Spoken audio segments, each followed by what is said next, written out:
অসুস্থ বকরি হাঁটতে পারে না, সে আবার দুধ দিবে কোত্থেকে, চলতে পারে না, প্রতিবন্ধী বকরি।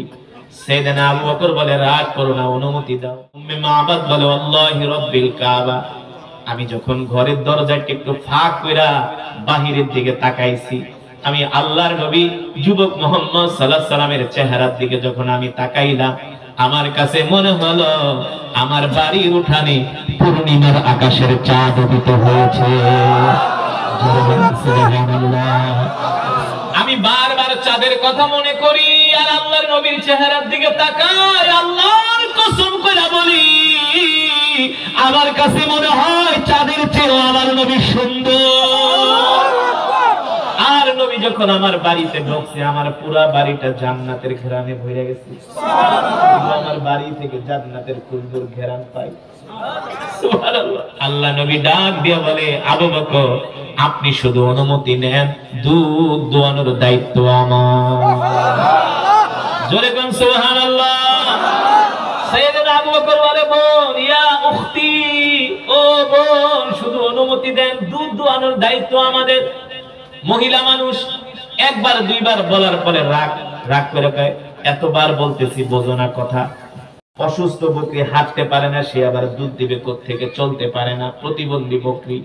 সাইয়েদনা আবু বকর বলে, রাগ করো না, অনুমতি দাও। আমরা ওই অবস্থা হইলে কি করতাম? আমরা কি করতাম? এই মহিলা চুপ থাক, বকরি মুকরি জবাই করে আগে রান্না করে খাই, ঠিক কিনা বলেন? আমরা হইলে রুড ব্যবহার করতাম, খারাপ আচরণ করতাম। আমরা হলে রুড আচরণ করতাম, খারাপ ব্যবহার করতাম। আল্লাহর নবী বলে, আবু বকর আপনি শুধু উম্মে মাবাদ থেকে অনুমতি আনেন। কি করেন? উম্মে মাবাদ থেকে অনুমতি আনেন। এবার আবু বকর বলে, উম্মে মাবাদ আপনি অনুমতি দেন, দুধ দোয়ানোর দায়িত্ব আমাদের। উম্মে মাবাদ রাগ করে বলে, ঠিক আছে যাও, পারলে দুধ দোয়ায় তোমরা খাও, আমার কোনো আফসোস নাই। এবার আল্লাহর নবী বলে, আবু বকর দুধ যে দোয়াবো রাখবো কোথায়? পাত্র তো লাগবে। উম্মে মাবাদের থেকে একটা পাত্র চান, ঘর থেকে উম্মে মাবাদ একটা ছোট পাত্র দিলেন। আল্লাহর নবী বলে, আবু বকর ছোট পাত্রে হবে না, বড় পাত্র লাগবে। আল্লাহু আকবার। সাইয়েদনা আবু বকর বলে, বোন রাগ করো না, একটা বড় পাত্র দাও। এই কথা শুনে মহিলা আরো রাগ করছে, কারা আসছে আমার বাড়িতে, একটু চেহারাটা দেখি তো। আমাকে জ্বালায় ফেলাইতেছে, অসুস্থ বকরি থেকে নাকি দুধ দোয়াবে। দিলাম ছোট পাত্র, রাগ করে বড় পাত্র দুধ দিবে, এত দুধ কোত্থেকে আসবে? অসুস্থ বকরি তো দুধই দেয় না। দেখি আমার বাড়িতে কে আসলো।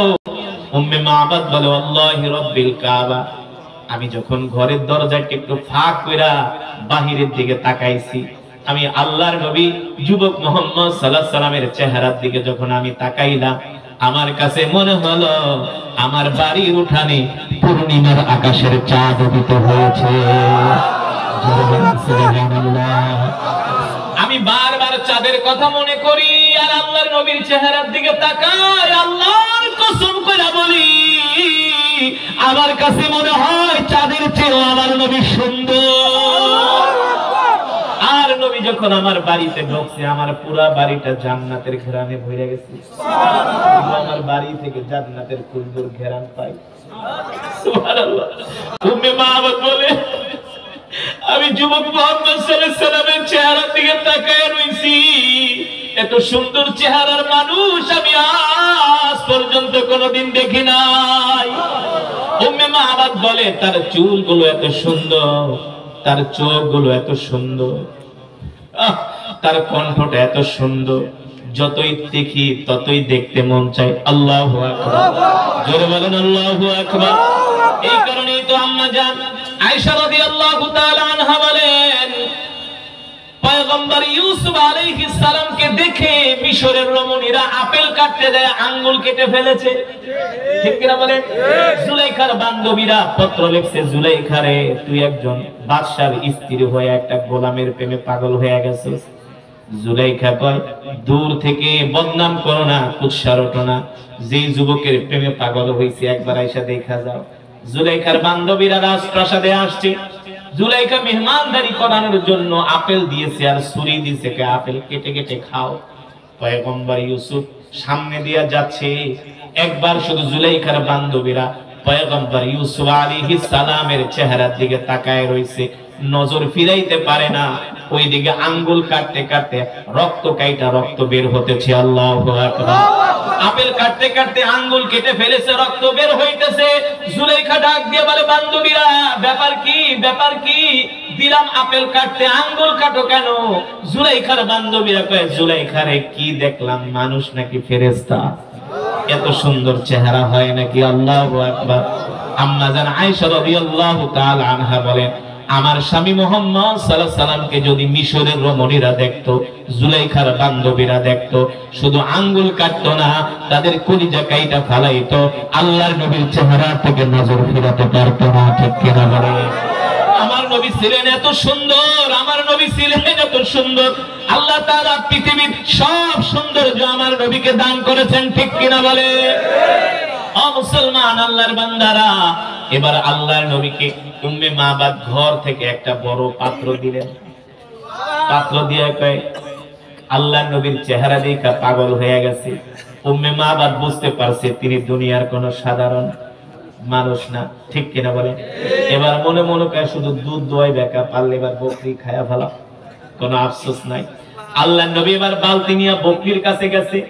বকরির সামনে যাওয়ার সাথে সাথে অসুস্থ বকরিটা আল্লাহর নবীকে দেখার সাথে সাথে সুস্থ হয়ে গেছে। এবার আল্লাহর নবীকে সালাম দেয়, আসসালামু আলাইকা ইয়া রাসূলুল্লাহ, আসসালামু আলাইকা ইয়া রাহমাতাল লিল আলামিন। আল্লাহর নবী ডাক দিয়া বলে, বকরি সালাম দিলার কারণ কি? সালাম কেন দিব না? আপনি কি মনে করছেন আপনাকে চিনি নাই?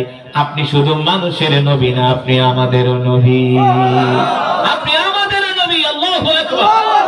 এবার আল্লাহর নবী বকরির কাছে গেলেন। আল্লাহ নবী বললেন, বকরি তুমি কেমন আছো বলো। বকরি তার মনের দুঃখগুলো আল্লাহর নবীর কাছে বলতেছেন। বকরি বলে, ওগো নবীজি, দেখেন আমার মালিক আমাকে আদর করে না, আমি দুধ দিতে পারি না, আমি অসুস্থ, আমার বাচ্চা হয় না, এই কারণে মালিক আমাকে ঘাস খাওয়ানোর জন্য নিয়ে যায় না, ঠিক মতো খাবার দেয় না। আল্লাহ নবী বলে, তুমি আমাকে দেখা সুস্থ হয়ে গেছো, আর কোনোদিন আল্লাহ তোমাকে অসুস্থ বানাবে না। আল্লাহু আকবার। এবার আল্লাহ নবী বলে, বকরি তুমি যদি অনুমতি দাও, তোমার থেকে আমরা একটু দুধ পান করব। এই কথা বলার সাথে সাথে বকরির দুই পা দুই দিকে দিয়া স্তনটা বের করে দিছে। আল্লাহ নবী বিসমিল্লাহ বইলা দুধের স্তনে হাত দিছে, সাথে সাথে বকরির স্তনটা দুধে ভরপুর হয়ে গেছে। এবার বকরি বলে, ওগো আল্লাহর নবী, তাড়াতাড়ি দুধ দহন করেন, দুধের ভার সইতে পারি না। এবার আল্লাহর নবী বকরি থেকে দুধ দহন করতে করতে পুরো এক বালতি দুধ আল্লাহর নবী দোয়াইছেন। আল্লাহু আকবার। এবার দুধ বের করে আল্লাহর নবী বলেন, আবু বকর আপনি আগে খান। দেখেন আমরা হইলে কি করতাম। দেখেন নবীর ইনসাফ কাকে বলে, নবীর আখলাক কাকে বলে, নবীর ব্যবহার কাকে বলে, নবীর চরিত্র কাকে বলে। ওই কষ্টের মধ্যে নিজে না খায় আগে সাহাবীকে খাওয়াইতেছে। সুবহানাল্লাহ বলেন। এই কারণেই তো আল্লাহ কোরআনুল কারীমের মধ্যে বলছেন, লাকাদ জাআকুম রাসূলুম মিন আনফুসিকুম আজিজুন আলাইহি মা আনিতুম হারিসুন আলাইকুম বিল মুমিনিনা রাউফুর রহিম। আল্লাহ রাব্বুল আলামিন বলেন, নবী দুনিয়ার মানুষদেরকে বলে দেন, এ দুনিয়ার মানুষ, আমি আল্লাহ তোমাদের মধ্য থেকে তোমাদের জন্য এমন একজন নবী পাঠাইছি, যে নবী কিনা তার জীবনের চেয়ে তোমাদেরকে ভালোবাসে। আল্লাহু আকবার। আমাদের নবী আমাদেরকে তার জীবনের চেয়ে বেশি ভালোবাসে। ঠিক কিনা বলে? সেই নবীকে আমাদেরও ভালোবাসার দরকার আছে কি আছে না? আছে কি আছে না? এবার আল্লাহর নবী সাইয়েদনা আবু বকরকে দুধ পান করালেন, নিজে দুধ পান করলেন। আল্লাহর নবী ডাক দিয়ে বলে, আবু বকর দেখেন তো দুধের অবস্থা কেমন। সাইয়েদনা আবু বকর বলে, গো নবীজি, যেমন দুধ তেমন আছে, এক ফোঁটাও কমে না। যান এবার উম্মে মাবাদের কাছে দুধের বালতিটা দেন। উম্মে মাবাদকে আবু বকর বলে, এই নেন দুধ খান, আপনার স্বামীকেও খাওয়ায়েন, আমাদের কথা বললেন, আমরা চলে গেলাম। উম্মে মাবাদ ঘর থেকে লাফ দিয়ে উঠানে পড়া, এ বরকতের মেহমান, যেও না যেও না, তোমাদের মতো এমন বরকতে মেহমান আমি আজ পর্যন্ত দেখি না। উম্মে মাবাদ বলে, আমি দেখতেছি যুবক নবী মুহাম্মদ সাল্লাল্লাহু আলাইহি সাল্লাম মরুভূমির মধ্যে দিয়ে হাঁটতেছে, আকাশের মেঘমালা নবীজিকে ছায়া দিচ্ছে। যখন বিকাল হয়ে গেল, উম্মে মাবাদের স্বামী আসলো বাড়িতে। আয়েশা দেখে বাড়িতে ঘ্রাণ আর ঘ্রাণ, ডাক দিছে, ইয়া জাউজি তাআলাও, এদিকে আসো। স্ত্রী, আজকে বাড়ির অবস্থা কেমন যেন মনে হচ্ছে, এত ঘ্রাণ কোত্থেকে আসছে?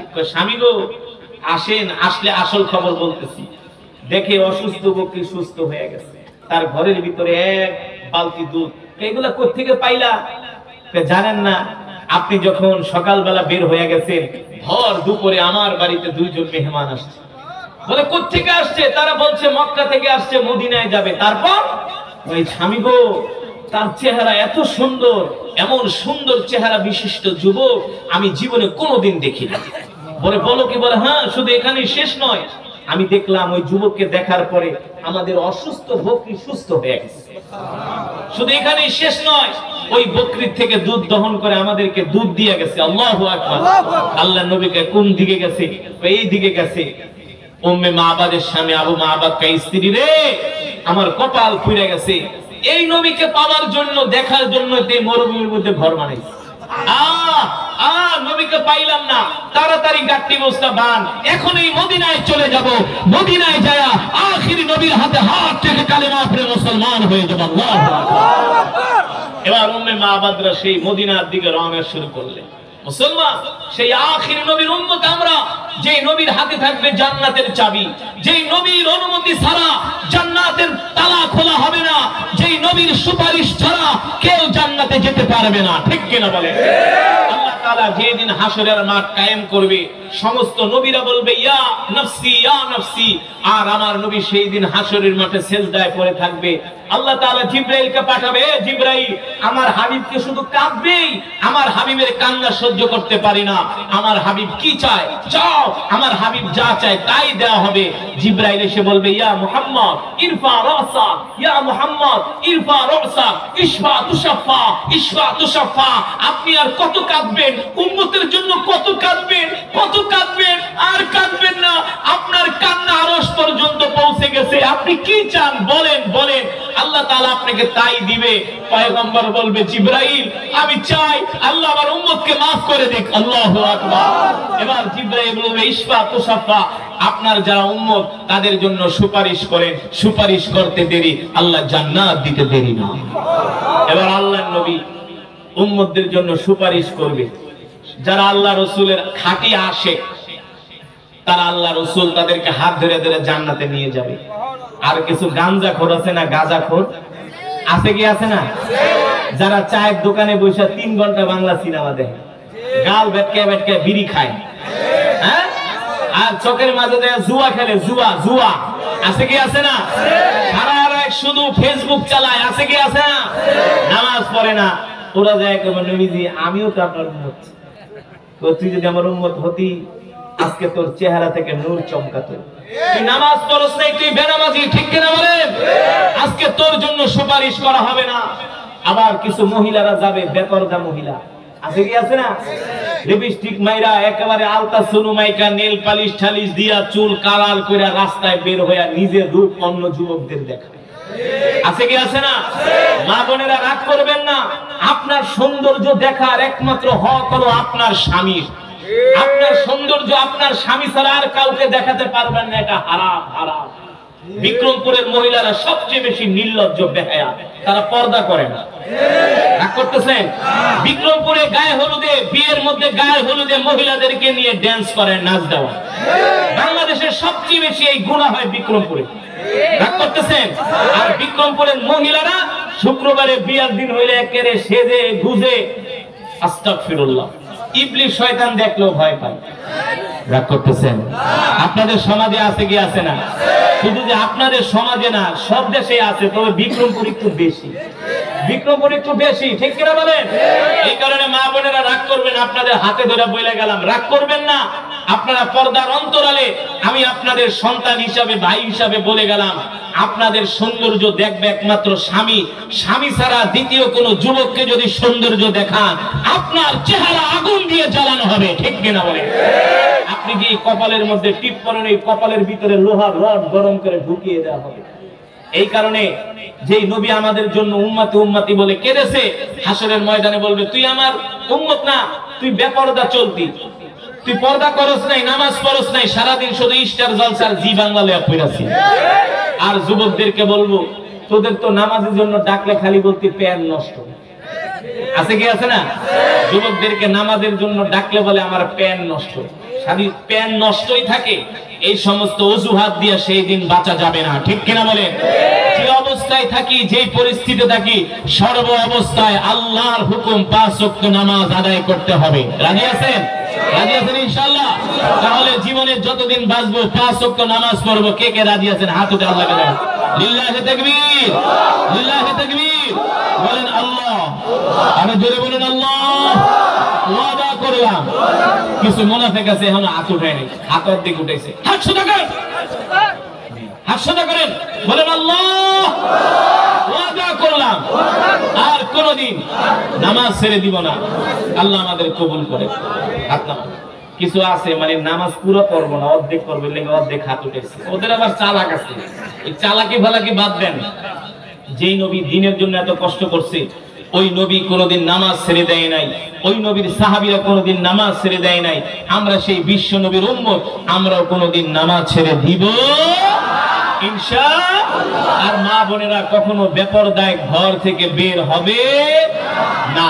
মা বোনেরা, আল্লাহ তাআলা আপনারা 5 ওয়াক্ত নামাজ পড়বেন, স্বামীদেরকে 5 ওয়াক্ত নামাজের জন্য মসজিদে পাঠাবেন, সন্তানদেরকে মসজিদে পাঠাবেন। আল্লাহ তাআলা আপনাদেরকে বিনা হিসাবে জান্নাত দিবে। আজকের যে মাহফিল, এই মাহফিলে এসে আপনারা খুশি নাকি বেজার? খুশি? বয়ান শুনে খুশি?